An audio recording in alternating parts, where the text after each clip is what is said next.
He was sweeping the same hallway for the third time that morning. Not because it was dirty, but because it was quiet.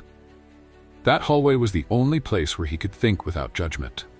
Down the hall behind a glass wall, 5 professors argued over a problem they hadn't solved in 2 years.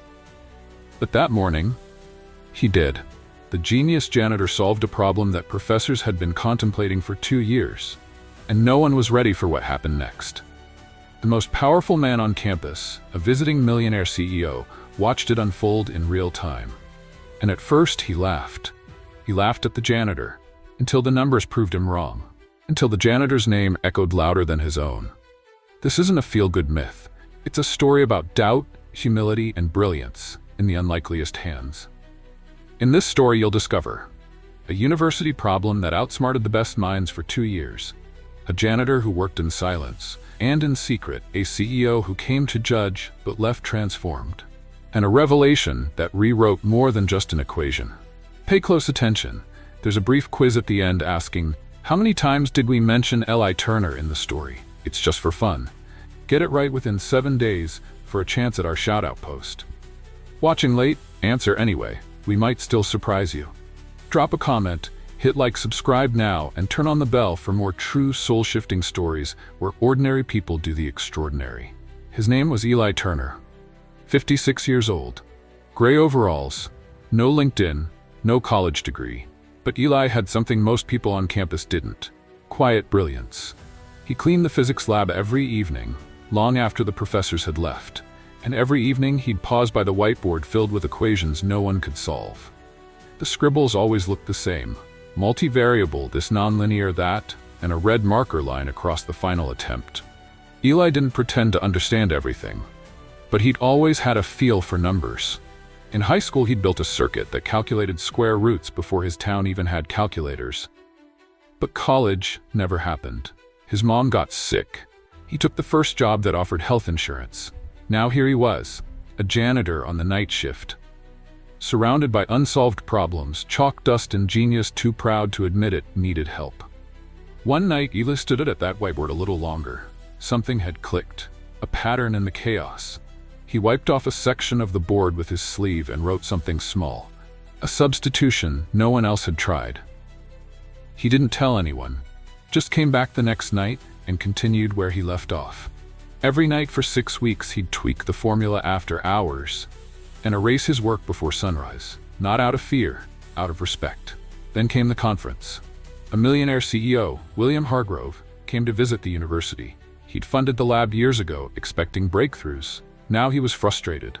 No results, no headlines, just burned-out professors and unsolved math. So he gathered the department, 5 professors, 2 grad students, and a janitor who just happened to be in the room changing trash bags.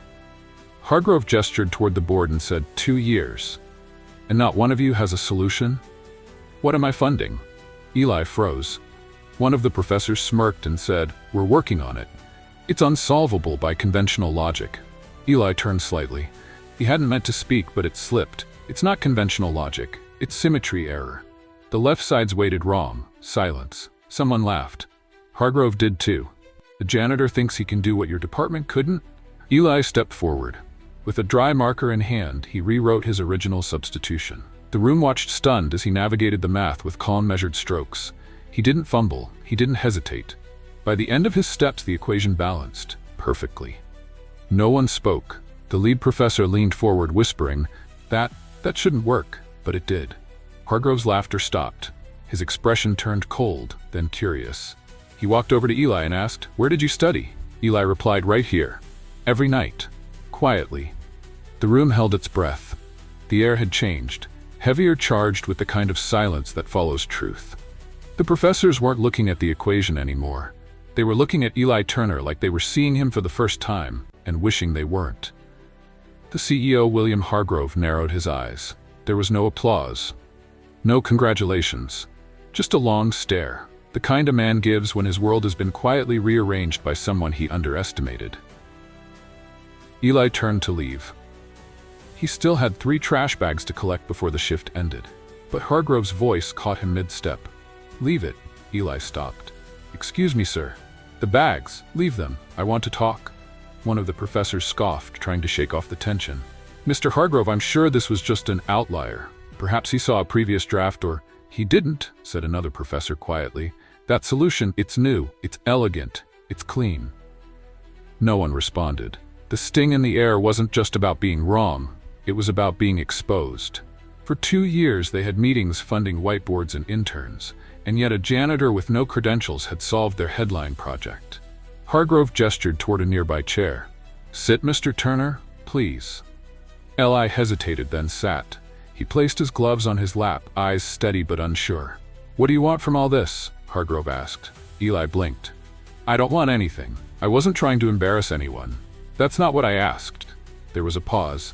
I just wanted to know if I could. That's all. It was so quiet they could hear the vending machine humming outside the lab. The next morning campus was different.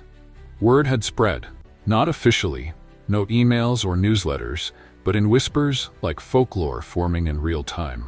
By lunch, students in engineering and math departments were gossiping near vending machines. You heard about the janitor? Solved it in minutes, they said. Bet it's a hoax, has to be. But it wasn't. The problem was posted again on the faculty intranet, and it was solved, neatly, line by line, with a name at the bottom, Eli T. The professors didn't speak to him after that. Eli still showed up for his shift that night, mop bucket rolling behind him, but the lab lights were off. Locked. Someone had filed a request for badge access to be changed. His didn't work anymore. At the far end of the building, 2 professors stood by the break room pretending not to notice him. Eli didn't take it personally. He'd never been invited in. It only made sense they were closing the door now. Still, he missed the whiteboard. He missed the chalk. He missed the rhythm of thinking beside men who didn't know he existed. By Thursday, things escalated. Hargrove returned to campus with a legal aid. He hadn't told the university president, hadn't told the board. He walked directly into the physics department and requested to see Eli Turner. No one knew what to say. Most didn't even know who Eli was. A young admin stammered, then pointed toward the facilities office. When Hargrove walked in, Eli was sorting cleaning supplies, back bent slightly from years of lifting. Mr. Turner, Hargrove said. Eli turned surprised. Didn't think I'd see you again. I have a proposal. Eli nodded slowly, drying his hands on a towel. I'm listening. Leave this job. Come work for me. Eli froze. Doing what? Problem solving, data modeling, think tank work. Call it whatever you like. You clearly have the mind for it. Eli didn't answer. I'll triple your salary, full benefits, office, assistant, a team. Eli's fingers tapped the counter unconsciously, not in excitement, in calculation. Why? He asked softly. Because I believe in results, and you produced the only one that mattered. Eli looked out the window. He didn't want money. He didn't want headlines. But he wanted something now, something he hadn't admitted even to himself. Respect. The next day, a university-wide email was drafted, then deleted. The head of the department suggested it would be inappropriate to highlight an employee outside academic credentials. Others disagreed. A meeting was held. Lines were drawn. If we credit him publicly, it sets a precedent. If we don't, we look jealous. He's not faculty. He shouldn't be on research records. But his work solved the grant project. By the end of the meeting, they had made a decision, or rather refused to make one. Eli's name would remain off the record. Back in his apartment, Eli sat at the kitchen table staring at 2 pieces of paper. One was a typed-up non-disclosure agreement from Hargrove's company. The other was a letter of apology from the university, unsigned without a header. He smiled at both. 2 different responses to the same truth. That brilliance, when unexpected, makes people uncomfortable. Days later, Eli's badge still didn't work. He waited at the lab door for someone to let him in, not to clean, but just to watch the patterns on the board again. A young grad student walked past without speaking. Another held the door but didn't make eye contact. You going in? The student asked. Eli nodded. Yeah, just for a minute. The student hesitated, then held the door open wider. Inside, the whiteboard was full again, a new problem half solved. But something was different. At the bottom corner, written in faint pencil, were the words, Eli was right. No signature, no acknowledgement. Just those 3 words. It wasn't enough, but it was something. He erased them gently and walked out. That evening, Eli didn't go home. He boarded a late-night bus to Chicago, Hargrove's headquarters. He hadn't signed the offer letter, but it didn't matter. He was going to see what a world looked like where minds like his were seen, not swept aside. The mop stayed behind. So did the silence. But something else lingered in that lab. An unease that none of the professors could name, yet all of them felt. The janitor was gone, but the equation remained, and now so did the memory of what they hadn't done or said. Professor Sloan was the first to speak out, though only in private. He walked into the staff lounge, eyes tired, coffee trembling in his hand, and muttered under his breath, "Maybe we should have given him credit." No one answered. They didn't have to. He wasn't really looking for agreement, he was asking for absolution. But none came. Dr. Helen Kim, the youngest of the 5 faculty members involved, quietly changed the subject. "The new proposal is due Friday. Do we even have a lead yet?" No one responded, because they all knew the only real lead they had was now on a bus to Chicago, and they had let him go. Eli didn't sleep on the ride, not because of excitement, but because part of him still didn't believe he was leaving. For decades he had been invisible by design. Blend in, do the job, keep your head down. But now he'd been seen, and it changed things. Not the way he thought it would, not with praise or gratitude, but with doors slamming shut that he'd never tried to walk through before. He looked out the bus window at 3:12 a.m., watching streetlights flicker past empty intersections. Somewhere miles behind him, they were probably already replacing the lock codes. Hargrove's assistant met him at the terminal. Polished, brisk, but not cold. She wore dark blue and carried a company tablet under one arm. "Mr. Turner?" "Yes. We've arranged lodging and transport. Mr. Butt, Hargrove would like to meet with you first thing." Eli nodded. It felt too clean. Too fast, like walking into a life that had been built for someone else and being asked to wear it anyway. The office tower was steel and silence. Nothing like the labs back at the university, where things buzzed and hummed and occasionally smelled like burnt plastic. This place smelled like filtered air and expensive carpet. He was led to the 28th floor. No badge access needed. No questions asked. "He's inside," the assistant said, tapping once before stepping aside. The door opened. Hargrove stood behind a wall of glass, staring out over the skyline. "Mr. Turner, welcome." Eli walked in, slowly, hands still marked faintly with cleaning solution. "Thank you. Still not sure what you expect me to do." "Don't worry," Hargrove said, turning. "We'll figure that out together." But together was a lie. Eli soon discovered that his arrival wasn't a new chapter, it was a test. Every meeting felt like a trap dressed in politeness. He was introduced to departments as our recent acquisition from the academic sector, a phrase that made him wince. They never said janitor, but they didn't have to. It hovered beneath every handshake and nod, the unspoken disbelief that he didn't belong here. At first, he was silent in meetings. Then reluctantly he spoke up once, correcting a data model that had 3 flawed assumptions baked in.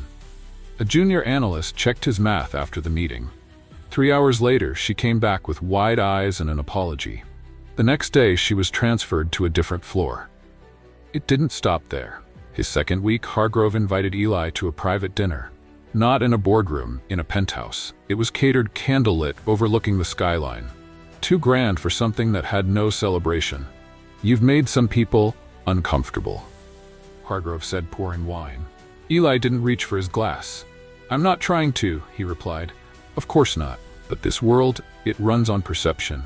Your background, it's a risk to credibility. Clients don't know what to make of you. So, change their minds," Eli said flatly. Hargrove smiled like a man who knew better. That's not how it works. There it was again, the compromise Eli was expected to make.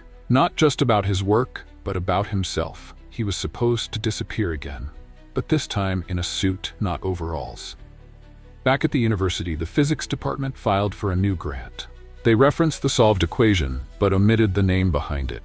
Instead, they framed it as a departmental breakthrough made possible by years of collaborative effort. No one objected, except Dr. Helen Kim.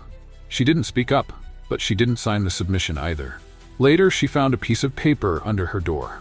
No name, just numbers. A new problem, almost beautiful in its complexity, and one line at the bottom, "Your move." She stared at it for hours, then burned it in her kitchen sink.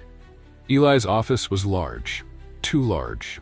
A leather chair he never used, a monitor he rarely turned on, and a door he kept closed most days. The hallway staff avoided eye contact when they passed by, but someone had started leaving notes, sticky ones tucked under his keyboard or slipped into file folders. They weren't mean, they were questions. Did you really solve that theorem? How did you learn eigenvector rotation?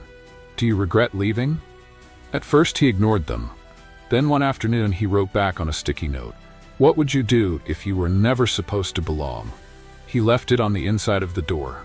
The next day it was gone. And nothing was left in return, just silence. On his third Friday in Chicago, Eli took a walk through the company's research wing.